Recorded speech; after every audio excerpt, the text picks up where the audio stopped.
La República Dominicana en el año 2012 se dio una ley de estrategia de desarrollo. Esa ley de estrategia de desarrollo, que es la 1-2012, contemplaba reformas que debían ser abordadas a partir del tercer año de implementada la ley.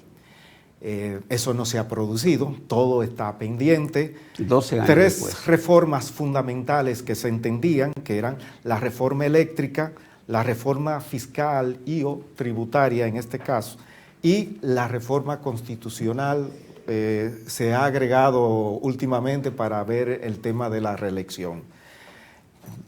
Así que vamos a ver si don Leo pues, nos ayuda con estas tres reformas. Mira, el planteamiento provoca todo esto, aunque estaba ya agendado. El presidente Luis Abinader, desde que se supo que ganó la reelección, su primera participación pública fue en el orden de que iba a hacer una convocatoria para la reforma. Intentó empezar el diálogo con los partidos opositores mayoritarios, digámoslo así, PLD y Fuerza del Pueblo, y eso abrió la ventana.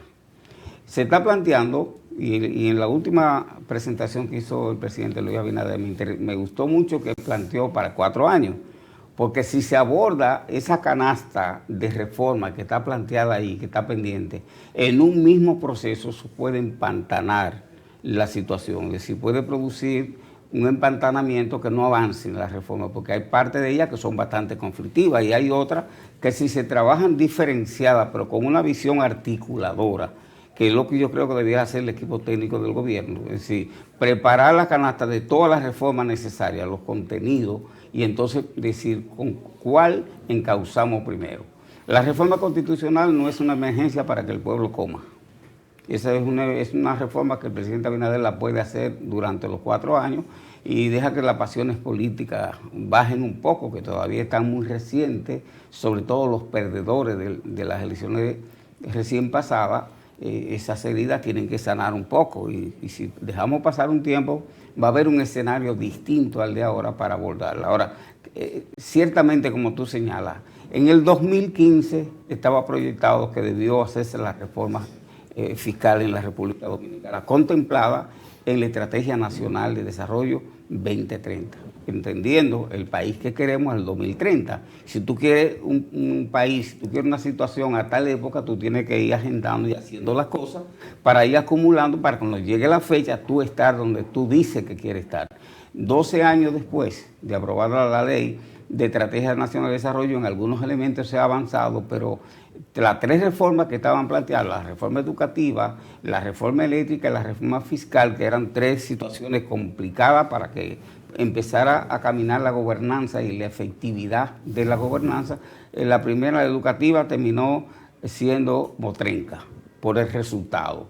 La eléctrica terminó siendo un empantonamiento, porque el sector eléctrico es un barril sin fondo y podemos hablar de él, lo que implica, dicen los empresarios, que ese es el corazón de la discusión de la reforma, porque ahí se van 89 mil millones de pesos en ese barrilito, pero sin fondo, que lo pagamos nosotros los consumidores, porque si es el Estado el que va a subvencionar y que va a garantizar que ese sector medianamente funcione a partir de subsidios, entonces obviamente que no funciona el pacto eléctrico en la República Dominicana y eso hay que retomarlo. La que está en la agenda es la reforma fiscal. Entonces, abordaba Henry en la apertura lo que tiene que ver con la fiscal y lo tributario. Si vamos a hacer una reforma, primero establecer para qué. El para qué nos va a orientar de por dónde debemos encauzar la reforma fiscal tributaria. Entonces debe ser una reforma para sanear las finanzas públicas. Hay una situación muy seria y es el déficit que sí. Año por año tenemos. Entonces, ¿con qué tú financias el déficit? O lo financia con emisión monetaria, lo financia ¿con incrementando los impuestos o lo financia con deudas, que es lo que hemos estado haciendo en los últimos años. Planteó el ministro de Economía la recapitalización del Banco Central, y esto hay que cogerlo con pinza, porque no quiero yo resolver el déficit cuasi fiscal acumulado del Banco Central, que eso tiene ya, va del La crisis de Baninte fue en el 2003. 2003. En 2002. En el 2002. Del 2002 para acá son 8 y 24. Es mucho tiempo acumulando pérdida el Banco Central, pero con un prestigio enorme de la estabilidad macroeconómica. Entonces yo eso lo tiro sobre la mesa y hay condiciones para la transparencia. Yo lo tiro sobre la mesa. Mira, el Banco Central todos los años pierde tanto. ¿Por qué pierde tanto? Porque una capitalización que debió a través del presupuesto el Ejecutivo mandarle al Banco Central para que en un tiempo prudente resolviera ese déficit cuasi fiscal, tuviéramos un Banco Central saneado. A cualquiera que le digan, cualquier gente común del pueblo que le vean los activos, cómo crecen los activos bancarios en la República Dominicana, la ganancia de los bancos, y a la vez le enseñan las pérdidas acumuladas del Banco Central año tras año, dice, pero ¿y cómo es posible que un Banco Central, que es el rector del sistema bancario, monetario y financiero de un país, acumule pérdidas? Bueno, pues sí, el Banco Central acumula pérdidas porque la gestión que hace y el manejo que hace y los préstamos que toma para su desenvolvimiento, eso tiene un costo financiero. Y ese costo financiero, si no le mandan el dinero, porque el Banco Central no hace operaciones de ganancia, lo que hace es regular la rectoría del sistema bancario y financiero del país. Entonces, para terminar, puntualizar, yo digo que la reforma fiscal tributaria pasa por establecer para qué es. Sanear las finanzas públicas, número uno, que no vamos a seguir cogiendo dinero prestado para cubrir gastos corrientes, ni mucho menos, sino que nosotros vamos a generar internamente una estructura del gasto que me va a permitir desenvolverme con lo que tengo y medianamente para proyectos reproductivos, proyectos que devuelvan la inversión, yo puedo coger dinero prestado. Pero eso de coger dinero prestado para invertirlo en sectores en el déficit eléctrico, por ejemplo. El déficit eléctrico, eso es una barrabasada. Entonces, son dos temas. Eso es tirar dinero al agua. Son dos temas fundamentales. Entonces, la deuda, porque tenemos que garantizar que República Dominicana tiene capacidad de pago. Entonces, sí.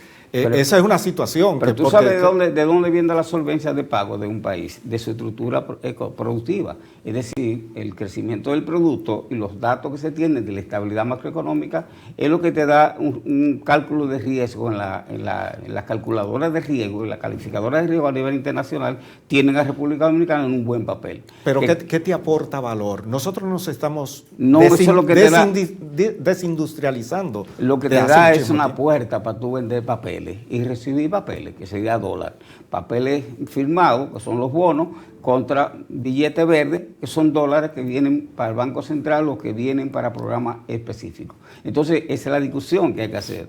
Y yo prefiero, sinceramente, un crecimiento más pequeño, yo prefiero un Estado y gobierno más pequeño, pero eficiente.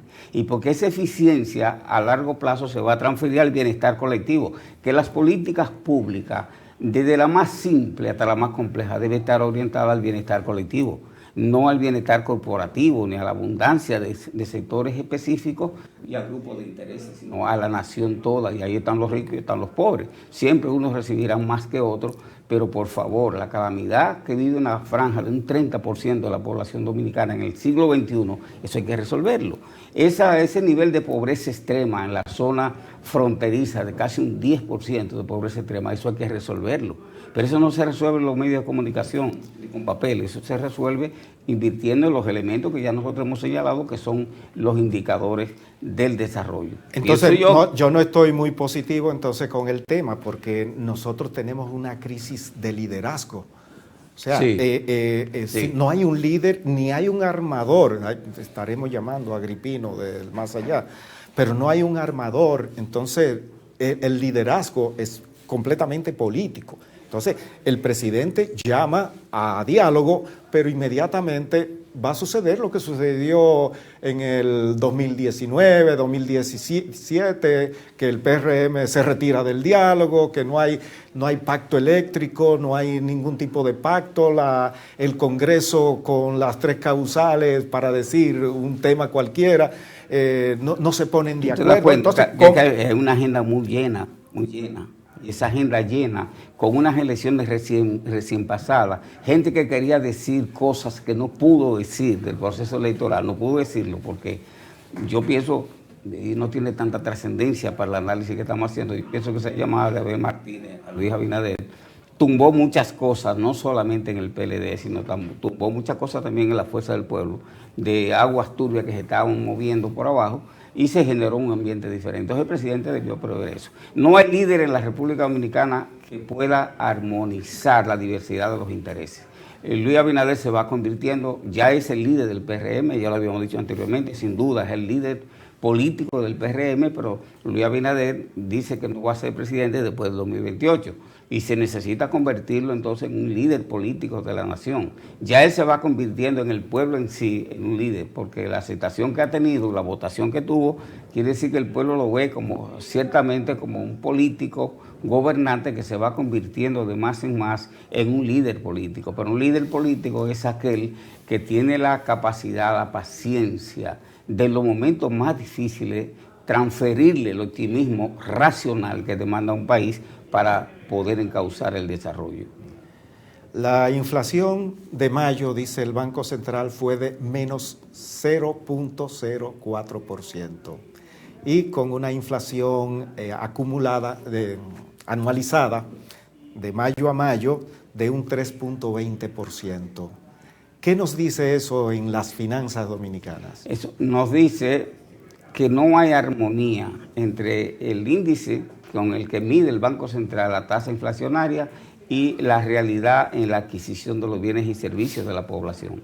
Y cuando tú le dices a una ama de casa que los precios no crecieron, por ejemplo, en el mes de mayo, entonces la ama de casa te va a decir, ¿cómo que no crecieron? Si yo fui y compré productos que anteriormente, por ejemplo, en marzo la inflación fue más alta, por eso fue que el Banco Central no publicó nada en marzo. Y yo digo que ya que el Banco Central está publicando tantas cosas que yo no estoy de acuerdo. Bueno, pero yo no trabajo en el Banco Central ni tengo ninguna incidencia en ese organismo, pero históricamente los bancos centrales hablan por resolución de su junta monetaria. Y tú ves en los medios de comunicación todos los días, que es una cosa que yo hago la anotación, una publicación casi todos los días del Banco Central opinando sobre una diversidad de cosas que cuando se lo llevan a la gente no hay armonía. Entonces la gente siente lo que le está diciendo el Banco Central. Eso hay que resolverlo. Y ahora que Lombardés Alviso está preparando su retiro, me informaron eso, yo no sé si es cierto, pero es un buen momento para reestructurar el Banco Central, no solamente recapitalizarlo, sino convertir al Banco Central en la herramienta que es rector del sistema monetario, bancario y financiero de un país, garante de la estabilidad macroeconómica, garante de la estabilidad de los precios, a través de la política monetaria que establezca el Banco Central. ¿Tú ves, Henry, lo complicado que es eso? Pasamos por muchos temas, pero de todas maneras el tema de la reforma fiscal tributaria, que para hacerla, y ve, no es un problema de mayoría absoluta en las dos cámaras, es un problema de la consecuencia que puede acarrear para, incluso lo voy a decir políticamente, para el PRM, para el 2028, porque el PRM está en el gobierno y la obligación de un partido que llega al gobierno es mantenerse en el gobierno. Esa es la responsabilidad de un partido, porque si cometen errores articulando esta reforma, y esa reforma en medio de la situación que decía Henry, de guerra internacional, de incrementos de precios internacionales, de monopolio en el manejo de los commodities, eso puede implicar un incremento de los precios y de los costos de producción en República Dominicana, que a su vez tiene una repercusión en las condiciones de vida de la gente. Queridos amigos, la visión económica ha quedado un poquito nublada en el día de hoy, pero les prometemos... Pero somos optimistas, ¿eh? Sí, somos optimistas, con la ley de Murphy por delante, pero no importa. Así es que le damos las gracias por su fina atención y les invitamos a que sigan con Atento.